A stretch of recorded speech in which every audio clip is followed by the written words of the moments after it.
Oke teman-teman, kita langsung aja nih. Pernah dengar soal bioflok dan RAS? Keduanya ini adalah teknologi canggih buat budidaya ikan nila modern. Nah, dalam pembahasan kali ini, kita akan adu langsung keduanya. Mana sih yang paling pas untuk kebutuhan sekarang? Ini nih pertanyaan besarnya. Permintaan ikan terus naik, tapi lahan makin terbatas.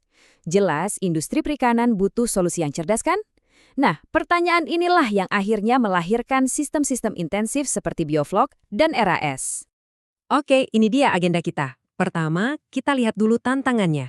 Lalu, kita akan bedah satu persatu apa itu bioflok dan apa itu RAS.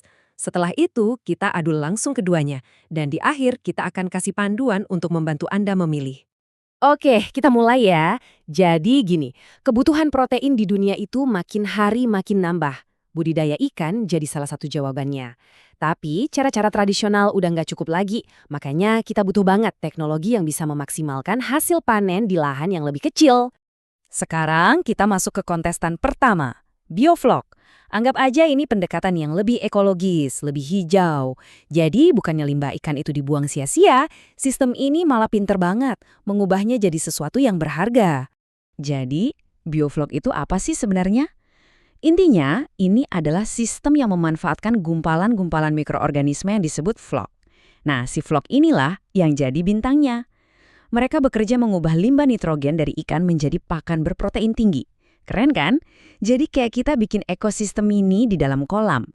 Cara kerjanya ini menarik banget loh. Pertama, ada aerasi atau gelembung udara yang kencang banget buat ngejaga si flok tetap melayang. Ini memicu bakteri-bakteri baiknya buat langsung kerja. Mereka memakan amonia yang beracun dari kotoran ikan. Dan bagian paling kerennya, ikan-ikan itu kemudian memakan si flok ini. Jadi nutrisinya muter terus di dalam sistem. Terus untungnya apa pakai sistem ini? Yang paling signifikan itu efisiensi pakan. Karena ikan dapat cemilan tambahan dari flok, biaya pakan jadi lebih irit. Ini yang bikin rasio konversi pakan atau FCR-nya lebih rendah. Buat peternak, ini jelas ngirit biaya banget. Mari kita beralih ke kontestan kedua, RAS atau Sistem Aquakultur Resirkulasi. Kalau bioflok tadi pendekatannya ekologis, nah RAS ini lebih ke rekayasa teknologi. Anggap aja ini mesin super canggih yang tujuannya cuma satu, menciptakan kondisi sempurna biar ikan tumbuh seoptimal mungkin. Kunci dari RAS itu adalah kontrol total. Jadi air di dalam kolam itu dipompa keluar terus-menerus, dibersihin lewat serangkaian filter canggih, terus dimasukin lagi ke kolam. Jadinya peternak bisa ngatur semua-muanya, dari kebersihan air sampai suhunya. Nah, di balik kecanggihan ini ada banyak banget alatnya. Ada filter mekanis buat nyaring kotoran padat, biofilter buat ngurusin limbah kimia kayak amonia, pompa yang super efisien, aerator, bahkan ada lampu UV buat bunuh kuman. Udah kayak fasilitas VIP buat ikan deh. Kelebihannya jelas, presisi dan kecepatan. Pertumbuhan harian ikan nila di sistem RAS ini bisa lebih ngebut. Kenapa? Ya karena airnya super bersih dan terkontrol, penyakit jadi lebih gampang dicegah, dan ikan bisa dipelihara dengan kepadatan yang jauh lebih tinggi. Oke, kita udah kenalan sama dua jagoan kita. Sekarang, waktunya untuk acara utama, membandingkan bioflok dan RAS secara langsung. Ini nih perbedaan paling mendasar di antara keduanya. Cara mereka memandang limbah. Buat bioflok, limbah itu adalah sumber daya, bahan baku untuk pakan. Sebaliknya, buat RAS, limbah itu masalah yang harus dihilangkan secepat dan seefisien mungkin, pakai mesin.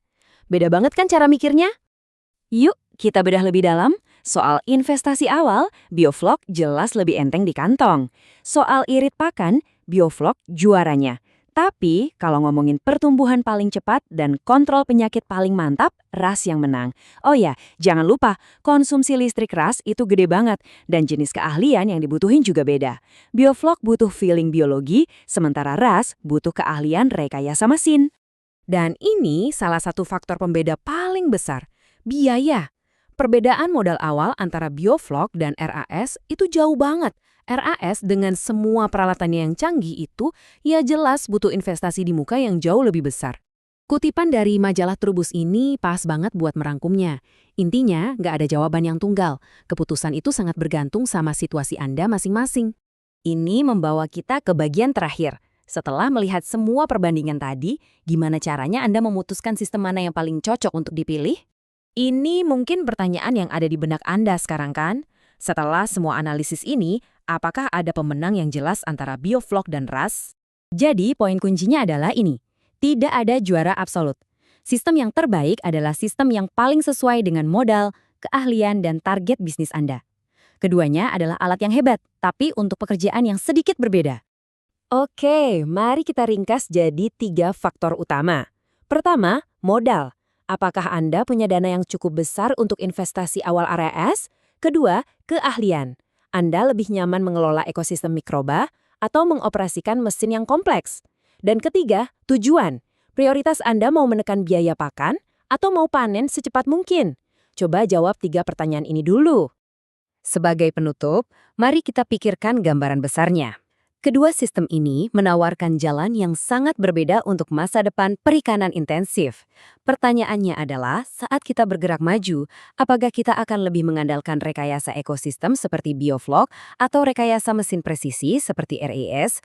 Jawabannya akan membentuk cara kita memproduksi makanan di tahun-tahun mendatang.